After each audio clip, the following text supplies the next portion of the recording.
First on the agenda, we have a presentation from the Washington Township Historical Society. I did it. Yep. Great. Good to see you.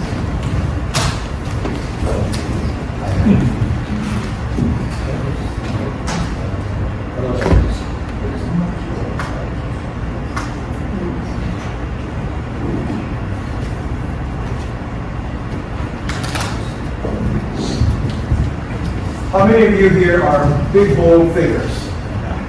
Do me one favor before you start. I'm sorry to interrupt your opening.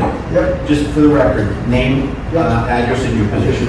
John Reed, from Valley. Anyway, but save your answers for a minute. I'm John Reed from Historical Society. I'm president there, and I'd like to introduce Brian Bumpus. He is the vice president here for the Historical Society, Washington Township. So, Welcome. Thanks for being here. what I want to do tonight is just talk a little bit about an upcoming event that we're hoping will get the town permit and approval for this.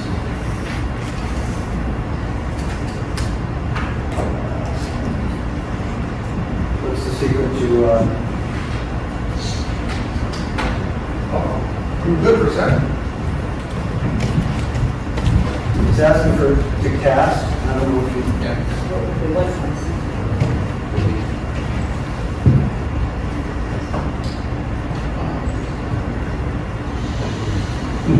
oh, it just says it.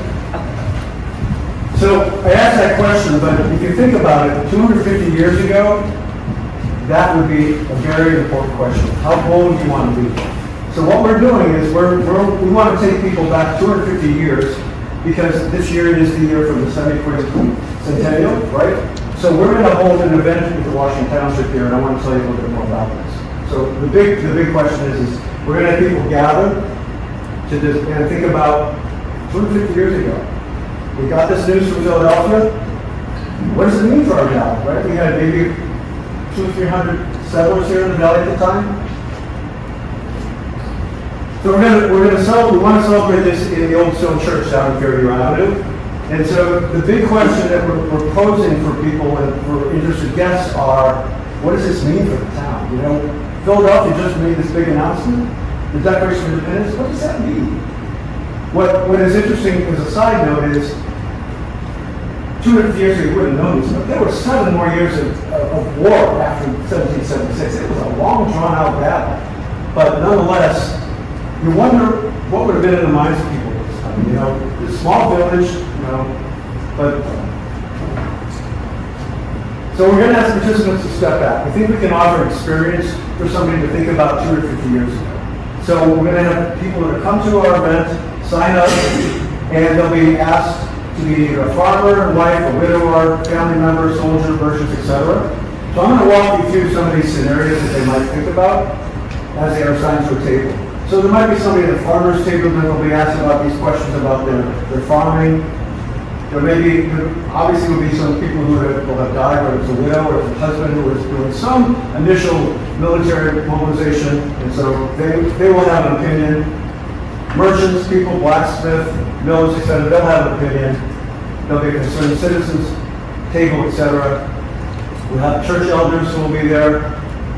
And this gentleman here, we're going to have a VIP who's going to come in and pretend to be the village important person there, and he'll make an announcement that, hey, we just got news from Philadelphia.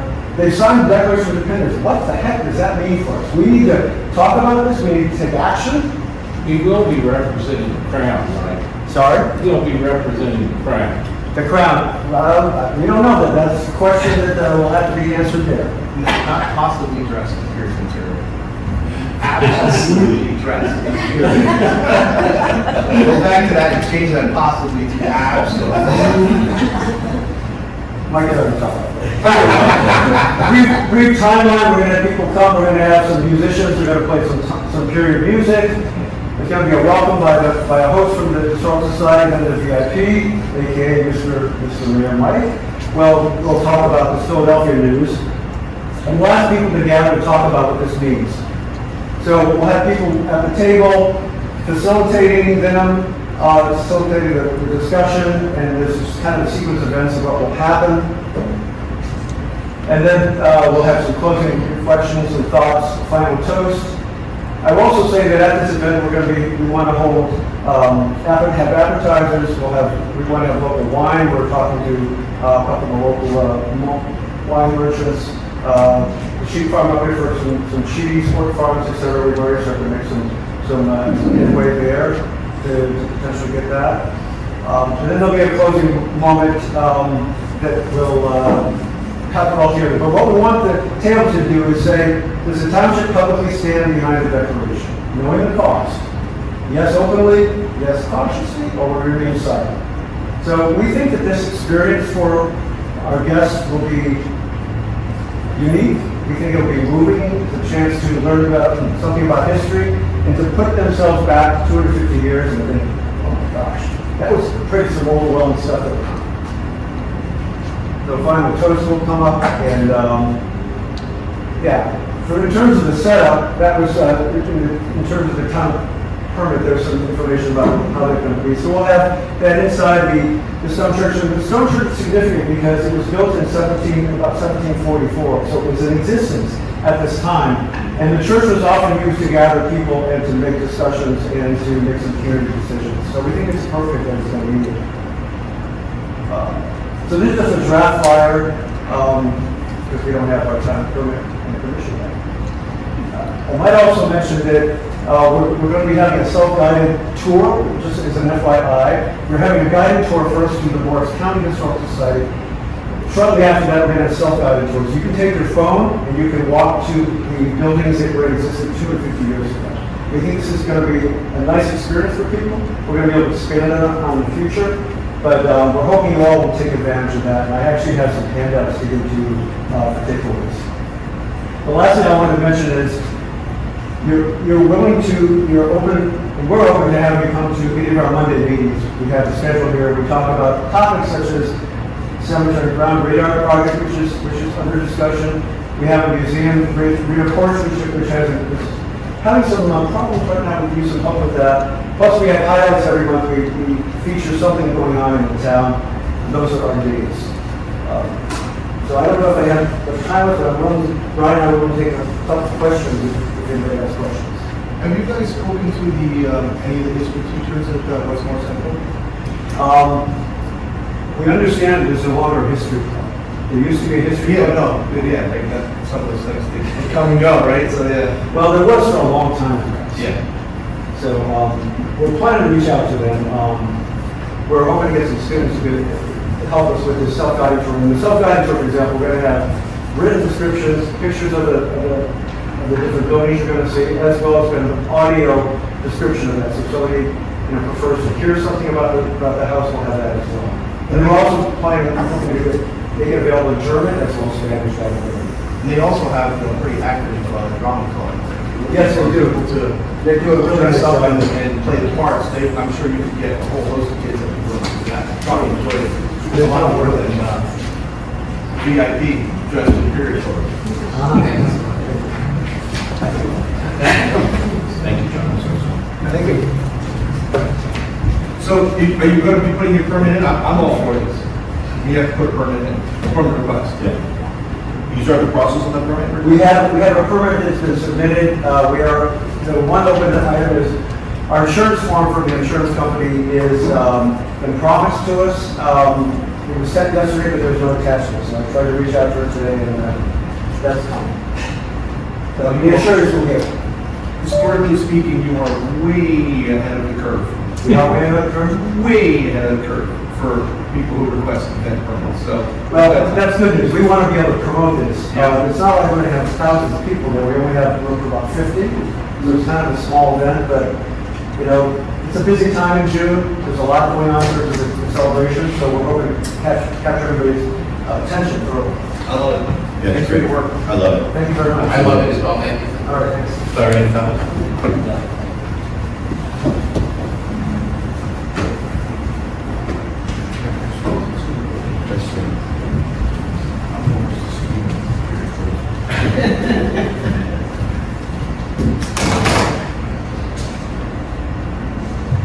Okay, well, I'm shutting that down. At this point, I'd like to open the meeting to the public. Anyone wishing to make any comments regarding agenda items only. We'll do, for any topic at the end of our meeting. If anyone like to make any comments, now's the time to do so.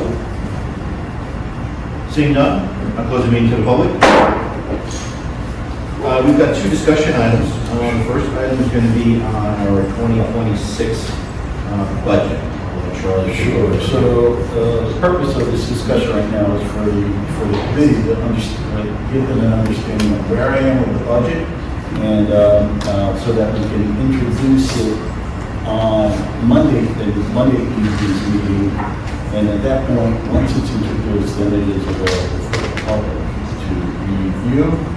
And then we're looking at adoption at our committee meeting in May. All right, so at this point, I just want to let you know what my primary objective for the budget this year was. First off, was to maintain a conservative daily operations budget. And in order to accomplish this, I reviewed prior year's expenditures for both operating and salaries, as for all employees, including the union contracts that we have, and then determine how much of increase or a decrease is necessary to maintain the conservative daily operations budget. The second piece of it is financial planning for capital projects, purchases, and projects and purchases to be completed this year and the next 5 years. I know we've discussed numerous times about road improvements as well as purchases of emergency equipment and DPW vehicles.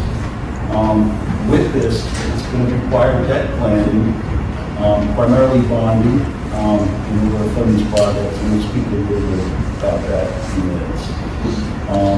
Also, my third objective is to maintain a somewhat consistent tax rate increase that prevents the roller coaster effect over the years. Meaning, and I've seen this in other municipalities.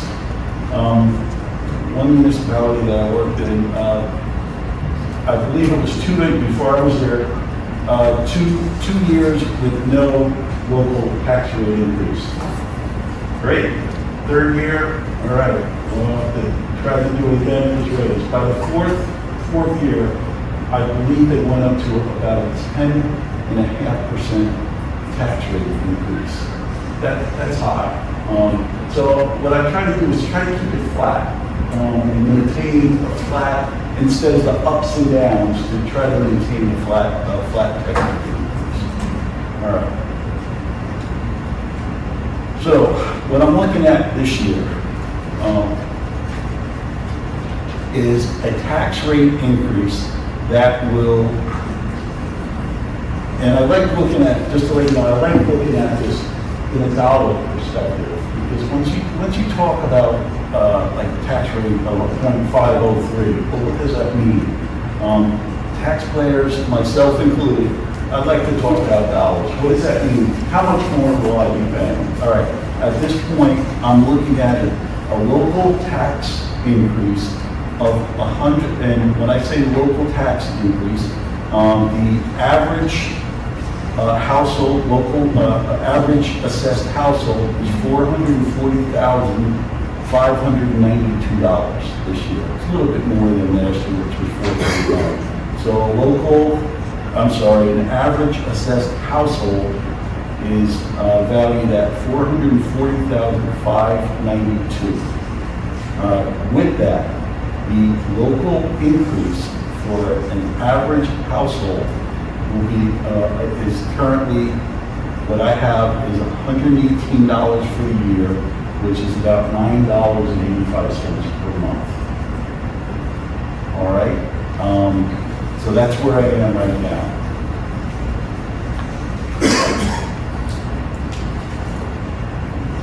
And again, just because that's the local municipal tax. That's right, that's the local municipal tax.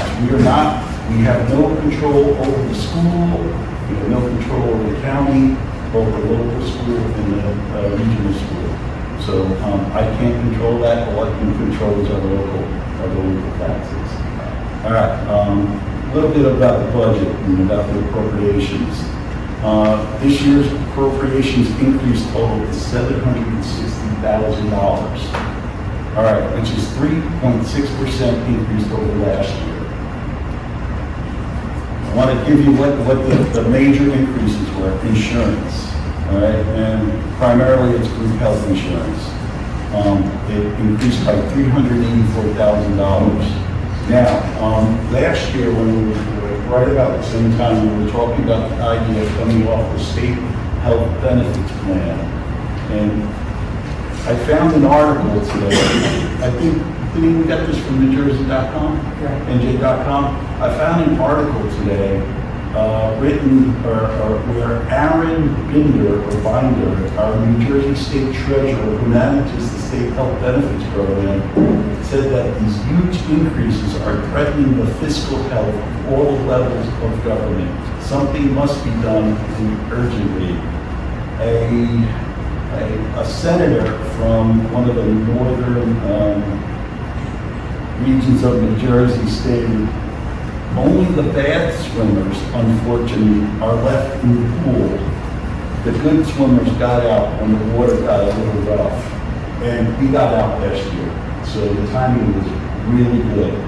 I know, looking at this, you're saying, wow, that's a big increase. Yeah, it is. But if we were in the state, it would have been much higher. It probably would have been close to double. Our increase right now is about 14.7%. I think the state went up, I believe it's around 35%. So, at least we're trying to keep it under control. So of that $760,000 appropriation, half of that, including because of insurance. Exactly, right. All right.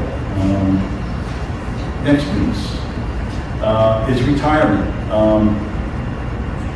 Again, something we have no control over, our retirement, BERS, DFRS, and Social Security. It was a $201,000 increase this year. Again, we don't control that, that's state here. The next one we do have some control over, it's debt service, no interest. It was an $85,000 increase. We've been doing projects over the years, and because of that, we're borrowing money and have an increase. One of the things I'll talk about in a few minutes is this whole idea of debt service and what we're doing about that. Let me talk about it now. The bulk of the debt service increase is with bond anticipation notes. Let me describe those. Bond anticipation notes are short-term debt instruments. They're for 1 year, all right? And they fund capital projects or purchases, and they're done by ordinance.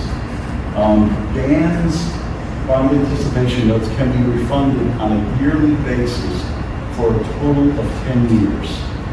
So, and if they're not paid off in 10 years, that outstanding balance of the debt must be converted to long-term debt, which are bonds. We currently have a bond maturing, all right, which means we're making our last payment this year, I'm sorry. And we have bond anticipation notes that have reached their maximum of 10 years. And we have to go into long-term debt bonding, as well as we have some that we may want to move into long-term debt currently. And again, the whole idea right now that I think we should be pursuing is, yes, we have a debt out there. If we can keep that payment somewhat level, thereby we're not impacting taxes a lot. We do have capital projects such as roads,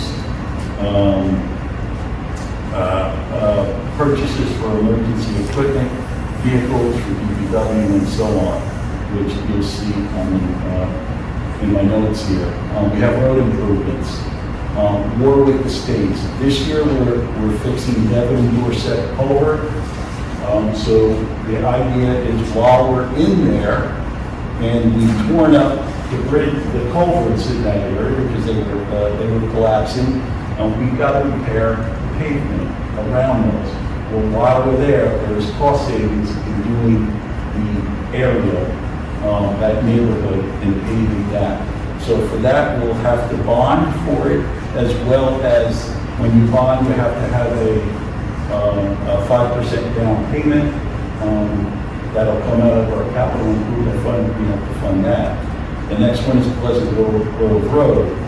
We have DOT grants, and if I'm correct, they're about 40% DOT funded. The rest we have to fund ourselves. Again, we're gonna go into bonding for it, as well as capital improvement fund for the 5% down payment. There was a request from our fire company for a fire company truck. All right, to be ordered this year. In order to order it this year, we have to do an ordinance, a capital ordinance, knowing that a fire truck, if we order it now, it's probably not going to be delivered for 3 years. Well, okay, why go into debt for it now? We can order it now through the using the capital ordinance, which is obligating us to purchase it. If it's going to be delivered in 3 years, we're going into debt 3 years from now. Not assuming that right away. Police vehicles, equipment, every year we replace a certain amount of police vehicles. I budget it through the capital improvement fund on a yearly basis. And the DPW is asking for a single axle dump truck, which they need, not only for the dump truck capabilities, but also for road icing and snow removal. We would go into bond, and that would require, again, a 5% down payment. All right. With that, just giving you an idea of how our tax dollars are distributed. I go through this every year. So when when a resident in town gets a tax bill, they're paying for local tax, they're paying for the library, they're paying for the regional school, the county, as well as the local school. Approximately 48% of your tax payment is to the district school. Another 22, almost 23% is paid to the regional school. So right there, you're looking at 70% of your taxes are going to the schools. Another 10% is going to the county. Almost 2% is going to the library, and about 16, 17% is going to the local taxes. All right. On Monday night, at Monday night's work committee meeting, I'm looking to introduce the budget. Then minimum of 28 days later, we can have a budget hearing, and which includes public comments and adoption. All right, so on May 18th, I'm looking at the budget hearing, including the public comments and adoption at that, but on Monday night, I'm looking to introduce. At the point that it's introduced, then it becomes a public document where the public will have access. Right now, it's a work in progress, and it's subject to change. I mean, if over the next 2 to 3 days you see something that you're questioning, and let me know, and then I can figure out what we do with that and go from there. So, any questions? Yeah, my only comment, first I want to thank Charlie and Larry for basically doing yeoman's work on putting this budget together. It's not an easy process. It is different than we've done in, almost all the time I've been kind of following this 15 years, where we didn't have open public meetings to go through the wants and needs of every department. So it does appear that it's just kind of here and it's just kind of dumped our backs. Again, I want to appreciate the work you guys did, because it's not easy to do, and you guys did a great job. So I plan on going through this with a fine-tooth comb, and I do already have some questions, but I think it's a good budget so far on surface. We'll dig in and let the process work itself out over the next month and a half. Hey, Thompson. Great, thank you. Well, thank you. I appreciate it.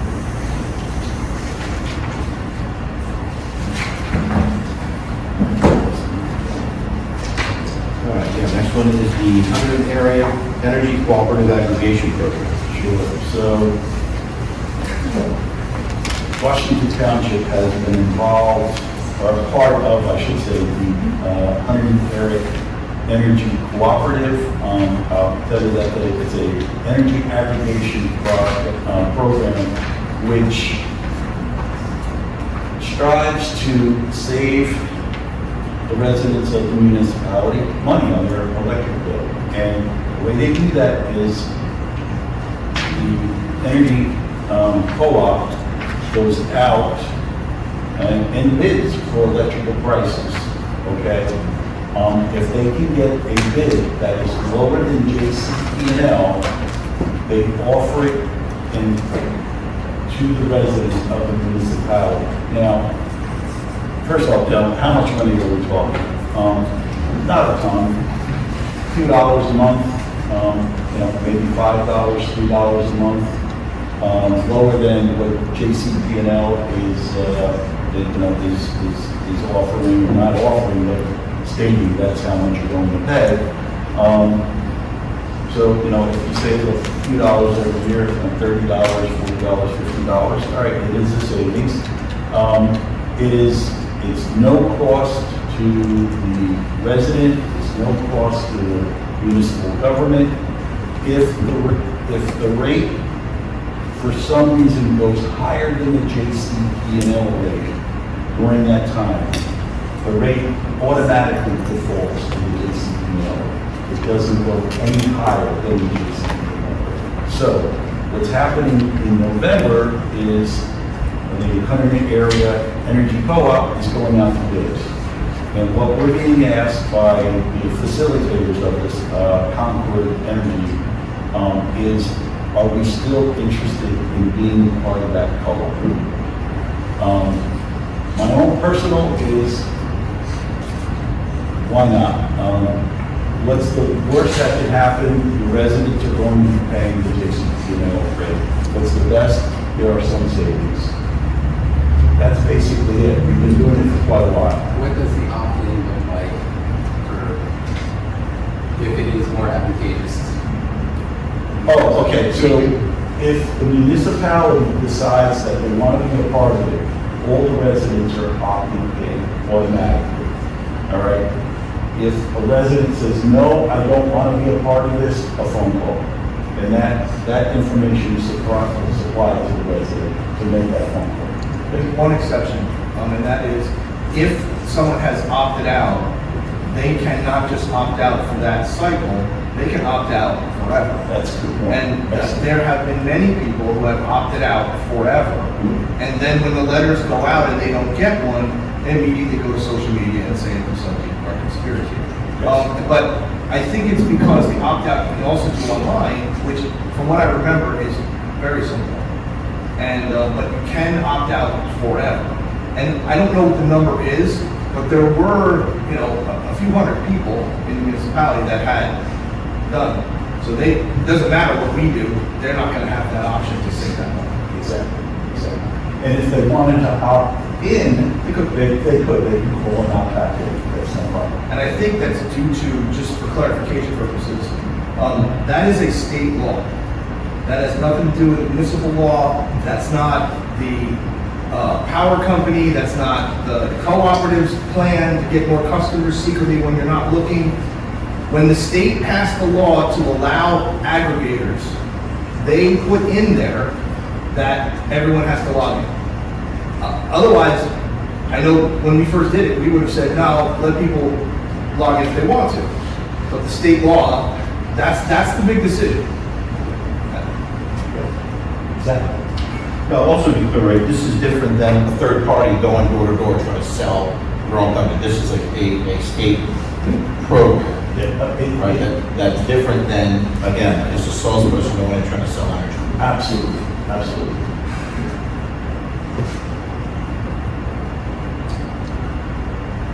Any questions? So, any questions?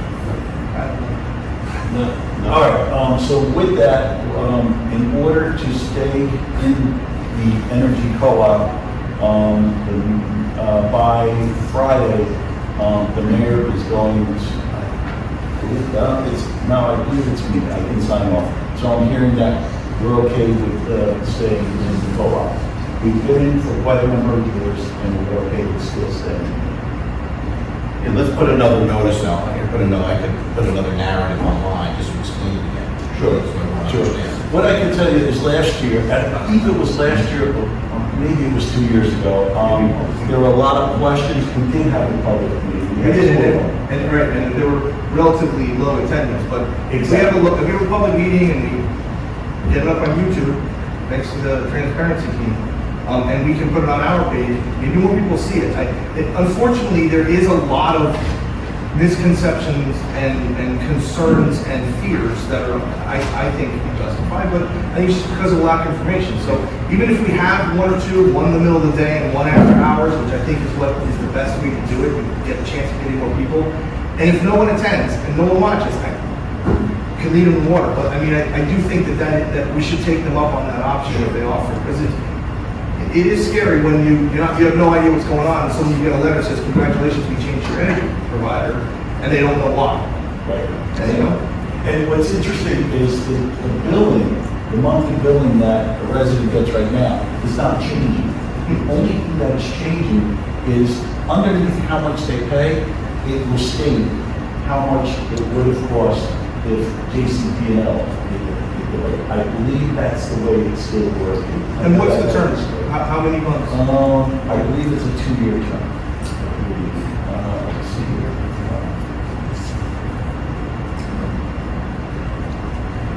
Well, we can put that on our website too. Yeah, I believe it's a 2-year term.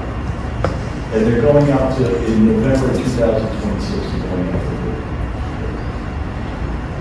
All right, and with that, yes, we'll sign this. The Concord, let them know that we're interested in staying with the ball. Thank you. Thank you very much, appreciate it.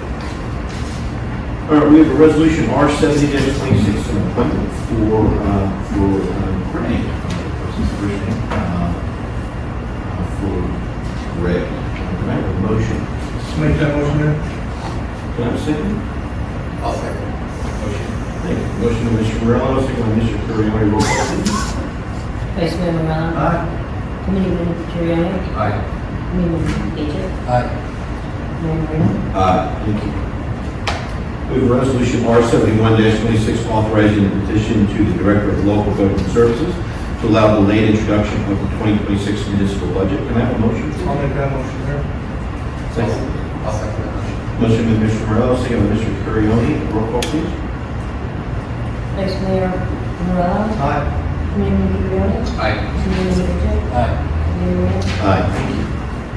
At this point, would any committee members have any comments on their committees that they're on? Sure, I have a couple. So the police department is already in the process of going through their bids, going back to, we were awarded the bid, the $560,000 grant from federal government with the assistance of Congressman Kane. That process is starting to work its way through. We expect to get the checks by the end of the summer, I believe is what they said. The police department is also in the process of starting to look at purchasing their vehicles, which we do every year, and unfortunately, so does every other police department in the state of New Jersey at the same time. So that's been the challenge. The SRO contract is still in the process with the K-8 Board of Education in the process of negotiations. I do think, I know I've said this before, that we are right there. And I think that's going to be a successful contract, and I want to thank the superintendent, the business administrator, and the board attorney and the chairman, the president of the board for working with us on that. The library board met last night. Unfortunately, I didn't get a feedback as to what happened. I will, and I'll get that email out to you, Mayor. Thank you. And the Economic Development Committee, they haven't met in a month because of scheduling issues, but we are looking at, there is going to be at least 2 World Cup events in town, probably one of our restaurants, two of our restaurants that will be advertised as part of the World Cup experience, I guess is the technical term. We can advertise on the website and in the U.S. USA 250, we're looking at have one or possibly two events that are possibly going to be planned outside of the fireworks. We don't want to mess with fireworks in August because of obvious reasons of that. I've been in contact with a local film producer who's already done 2 movies in town, and trying to be the liaison between them and some of the facilities in town. They want to film a pilot of as he described it, somewhere between Glee and a teen drama of some kind. But they want to use some of the facilities. I'm trying to put the right people in touch so that it gives us an opportunity to kind of showcase more of our towns. We've had 2 small movies and 1 really big movie, all filmed in the last 3 or 4 years in Washington Township. So that's what we got going on. That's a lot. Thank you. I appreciate it. Curioni? You don't have any. Nobody? Yeah, I was away a couple of weeks, tax season a bit slow, I don't have any comments at this time either. But I know the municipal utility, I'm sorry, what's that? Municipal line. Yeah, municipal line, thank you. I know they met, and I'll have an update for that next month, because they've got some programs starting at the school. Actually, I will say, I have been working with the middle school, something I thought of earlier in the year. I'm going back to do some speaking with the civics classes, and I had an idea last year about having one of our meetings have their student council come. So we're thinking May, have their student council come here, maybe sit next to us during a meeting so they can see how we operate. And after our meeting's done, you know, everyone's welcome to stay. They're going to have their student council meeting here with the idea that whatever they agree to do, the school's going to honor it. So the school will be working superintendent and with their principal and their civics. Very cool. So it'd be a fun experience. I think they're really excited about that, actually. That'd be fun. Yeah. So that's what I was working on this past month. I think it'll probably be May, just because of the school year, but I'll let everybody know. You can blame the budget increase on them. Yeah, exactly. Yeah. So we'll see. I'm curious to see what events, you know. See how I did that? The key was to have. Sounds like a pro. The key was to have something that the school would honor, you know, find out what those things are so they can discuss it, they can vote, and that's, you know, that's what we've done. So I'm a little intrigued by that. Yeah, so I think that. All right, with that being said, I'm going to open up again to the public for anyone wishing to make any public comments on any item.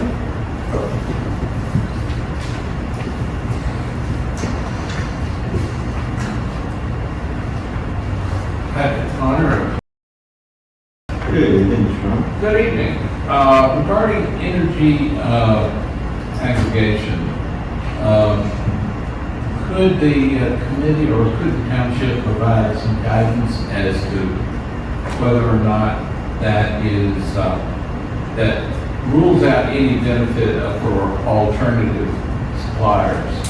In other words, my wife and I still maintain a landline coming into our house, which means we are a robocall target. Right on the bullseye. So that's one of the calls that we get, and it sounds like with this program, and I didn't think of that before, but it makes no sense, I would think, for if we go into the Huntington program and for separate homeowners to buy their, or go into some sort of arrangement on their own. I don't even know if how that works.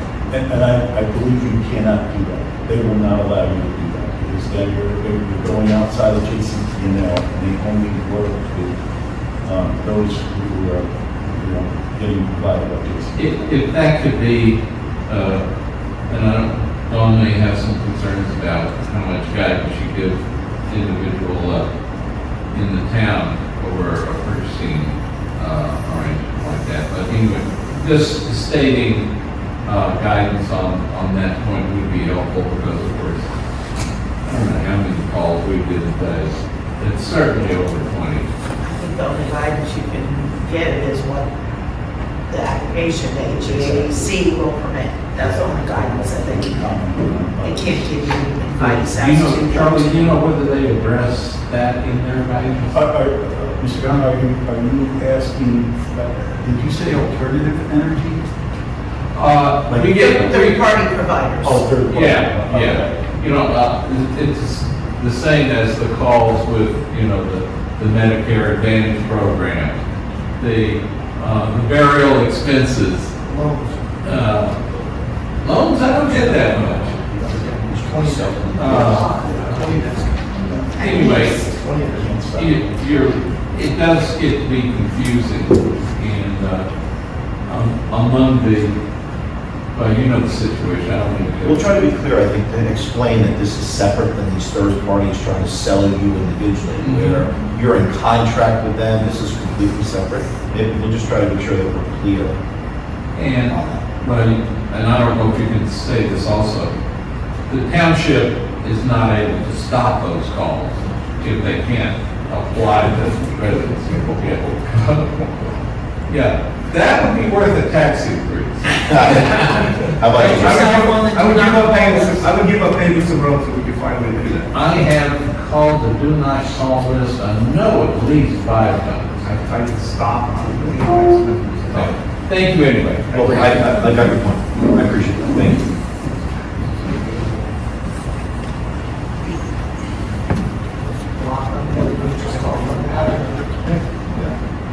Good evening. Good evening. I'm Steve Lawrence.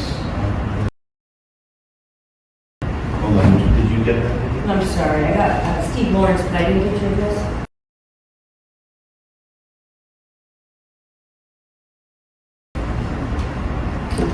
Good evening. Good evening. I have more questions as well. So the aggregation, is that the same company that you did 2 years ago? I believe so, yes. Okay. I'm aware that on a lot of these contracts, your initial price is substantially lower, and it raises over the course of, like, say, 2 years. Your first year is lower than your second year, and your third year, and so on. And so it can bump up. And you say it doesn't ever get larger than JCP now. That's correct. That's the contract that we have with the, yes. That's the state statute. For this type of program, the aggregation company that you go with cannot charge a rate higher than New Jersey Central. Do we have a record of the price from the aggregator over the last 2 years compared to JCP? I'll see if I can do that. Okay. Yeah. That I think would be helpful. A lot of people are aware when they got changed that, you know, they got something in the mail, I got something in the mail, people probably straight out figuring it was one of the third party providers. Weren't aware that it was going to happen, and then they got swapped, and it was probably at the time when the rates skyrocketed, and they thought it was the aggregation. So it basically was, they got these huge rates, and the blame got laid on the aggregation because they had just not swapped. So it would be very helpful if you were able to say, you know, when you send out your notification, this is what you would have paid over basically now, versus this is what you actually paid for last year, or the year before. And that me, I got to that, because I saw it and I thought, this is one of those third-party things. I'm not doing that. Sure. So that would be helpful. Sure. Thank you. Can I just, one thing, that, you know, back in the old days when we used to actually get phone bills, you know, and if you remember, like, long distance, you'd have a long distance fee and a local provider, and you get all these little pieces. If you actually look at your power bill, there's actually 3 different pieces to it. I'm very aware. Okay. Yeah. And this is only the distribution, this is only the production side. Sure. So when the rates did go up, it was the distribution rates that went up because the town had locked in the producer rate. We had locked that in prior to the massive increases last summer. And you're right, because I get a lot of phone calls. But Yeah, you're right, people are looking at the wrong rate. because you look at the number was much higher. But if you dig, I mean, as you know, if you dig in, you can actually see the 2 or 3 different pieces of that.